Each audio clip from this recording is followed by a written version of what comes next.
Hi everyone, welcome to our YouTube channel keep it simple. आज के video में हम बात करेंगे सऊदी अरामको की, जो कि एप्पल को पछाड़ करके दुनिया की सबसे वैल्यूएबल कंपनी बन चुकी है मार्केट कैपिटलाइजेशन के हिसाब से। तो इस टॉपिक को हम इस वीडियो में डिटेल में डिस्कस करेंगे। और आगे बढ़ने से पहले अगर आपने अभी तक चैनल को सब्सक्राइब नहीं किया तो प्लीज सब्सक्राइब करके हमें मोटिवेट कीजिए। तो सबसे पहले अगर बात की जाए लेटेस्ट मोस्ट वैल्यूएबल कंपनीज जो दुनिया की हैं, इसमें आपको पहले नंबर पे अब दिखेगी सऊदी अरामको, जिन्होंने वेंसडे को यानी कि कल जब शेयर मार्केट क्लोज हुई है तो एप्पल को ये पछाड़ करके नंबर वन कंपनी बन चुके हैं। इनका जो मार्केट कैपिटलाइजेशन है 2.424 ट्रिलियन है यूएस डॉलर में। और एप्पल अब दूसरे नंबर पे है और इनका मार्केट कैपिटलाइजेशन अब 2.371 ट्रिलियन है यूएस डॉलर में।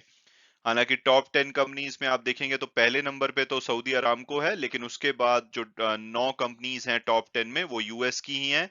उसमें आपको Apple, Microsoft, Google, amazon, Tesla, Berkshire Hathaway जो वॉरेन बुफेट की कंपनी है, इसके अलावा फेसबुक, जॉनसन एंड जॉनसन और यूनाइटेड हेल्थ मिलेंगी।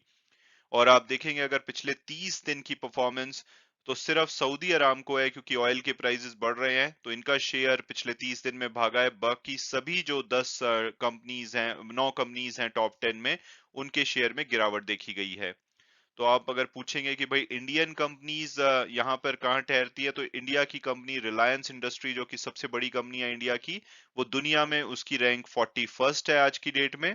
और यहाँ पे अगर 11वें नंबर की कंपनी की बात की जाए तो ताइवान की जो सेमीकंडक्टर मैन्युफैक्चरिंग कंपनी है, वो 11वें नंबर पे आती है।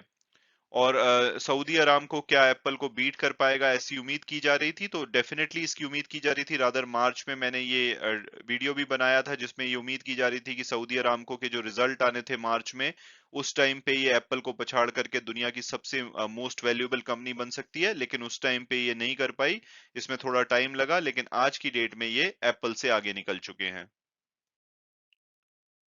और अब अगर बात की जाए कि भाई सऊदी अरामको एप्पल जैसी बड़ी कंपनी को पछाड़ कैसे पाई, क्योंकि अगर आप जनवरी में ये डेटा देखते तो एप्पल का जो मार्केट कैपिटलाइजेशन था वो 3 ट्रिलियन यूएस डॉलर था, यानी कि जो इंडिया की जीडीपी का नंबर है उसके आसपास का इनका मार्केट कैपिटलाइजेशन था।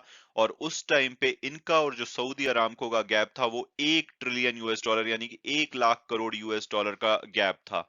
लेकिन तब से जो सऊदी अरामको का शेयर है वो 27% भागा है और एप्पल का शेयर 19% गिरा है। इसकी वजह से आज की डेट में सऊदी अरामको ने एप्पल को पछाड़ दिया है।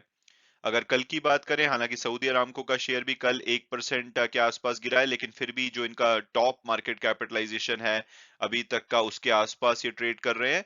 लेकिन एप्पल का शेयर कल के ट्रेड में 5.2% गिर करके अब नंबर 2 पर आ गया है मोस्ट वैल्यूएबल कंपनी की लिस्ट में। हालांकि हो सकता है कि आने वाले कुछ दिनों में वापस आपको एप्पल नंबर 1 पे दिखे, अगर उनके शेयर में थोड़ी सी बढ़ोतरी होती है और सऊदी अरामको के शेयर में थोड़ी सी कमी आती है।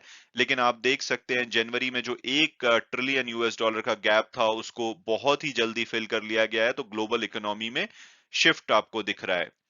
तो इसके पीछे का अगर रीजन की बात करें तो जो क्रूड ऑयल के प्राइसेस बढ़े हैं वो सबसे बड़ा रीजन है, क्योंकि अरामको जो क्रूड ऑयल बेचता है उनको इससे फायदा हुआ है। लेकिन क्रूड ऑयल के प्राइसेस बढ़ने से दुनिया भर में महंगाई बढ़ी है। महंगाई बढ़ने से जो सेंट्रल बैंक है, इवन यूएस का जो फेडरल रिजर्व है, उसको इंटरेस्ट रेट बढ़ाने पड़े हैं। अभी इन्होंने 0.5% बढ़ाया है, इससे पहले मार्च में 0.25% बढ़ाया था। तो इसकी वजह से जब आपके इंटरेस्ट रेट बढ़ते हैं तो जो टेक्नोलॉजी कंपनी के फ्यूचर रेवेन्यू की जब वैल्यूएशन होता है तो उसको डिस्काउंट में वैल्यू किया जाता है, और उसका साफ साफ फर्क इनके शेयर प्राइस पे पड़ता है। और जो आप देख सकते हैं जिसकी वजह से 19% एप्पल का शेयर गिरा है। इसके अलावा जो दुनिया भर में सप्लाई कंस्ट्रेंट चल रहे हैं कोविड की वजह से, रशिया यूक्रेन वॉर की वजह से, उसकी वजह से जो एप्पल के अभी हाल फिलहाल के रिजल्ट आए थे फर्स्ट क्वार्टर के, उसमें भी साफ साफ इनका इम्पैक्ट देखा गया था। तो ओवरऑल सऊदी अरामको के लिए काफी अच्छा टाइम चल रहा है, वहीं टेक्नोलॉजी कंपनी के लिए ये डिफिकल्ट टाइम है।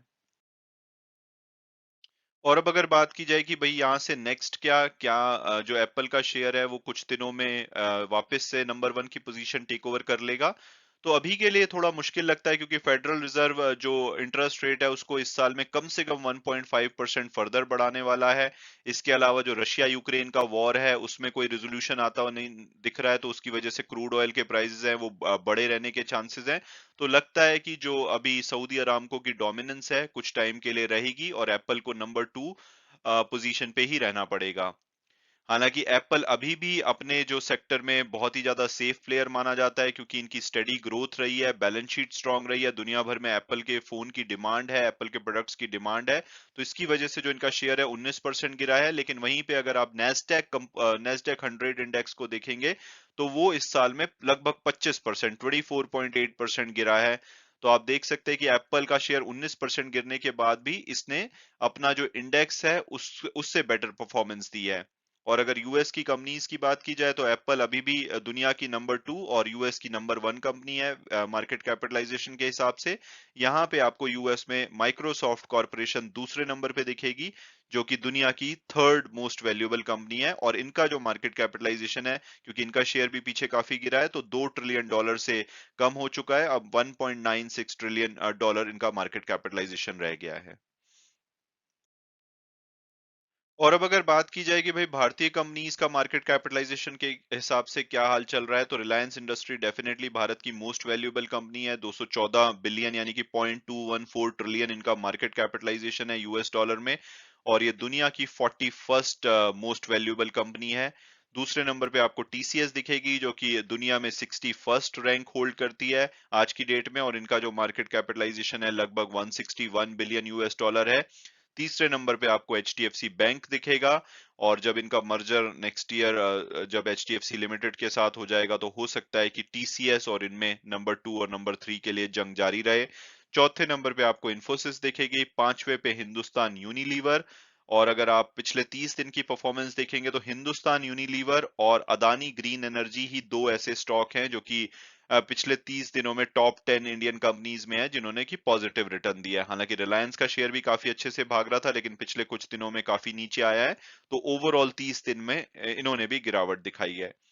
हालांकि जब एलआईसी का जो आईपीओ नेक्स्ट वीक लिस्ट हो जाएगा, अगर वो अपने इशू प्राइस के आसपास लिस्ट होता है, तो वो शायद भारत की पांचवी मोस्ट वैल्यूएबल कंपनी बन जाएगी, क्योंकि उनका जो मार्केट कैपिटलाइजेशन है लगभग 75 से 80 बिलियन के आसपास निकल के आएगा, अनलेस वो प्रीमियम पे लिस्ट होते हैं। प्रीमियम पे लिस्ट हुए तो वो इन्फोसिस को भी पछाड़ सकते हैं, बट अभी के लिए ऐसा लगता है कि वो हिंदुस्तान यूनिलीवर से ऊपर आ जाएंगे और पांचवी मोस्ट वैल्यूएबल कंपनी बन जाएगी इंडिया की। यहाँ पे आपको छठे नंबर पे आईसीआईसीआई बैंक दिखेगा, फिर एसबीआई, भारतीय एयरटेल, अदानी ग्रीन एनर्जी, और 10वें नंबर पे आपको दिखेगी एचडीएफसी लिमिटेड। मैं उम्मीद करता हूँ कि आपको ये वीडियो पसंद आया होगा और आपने कुछ नया जाना होगा। Thanks so much for watching the video and God bless you all.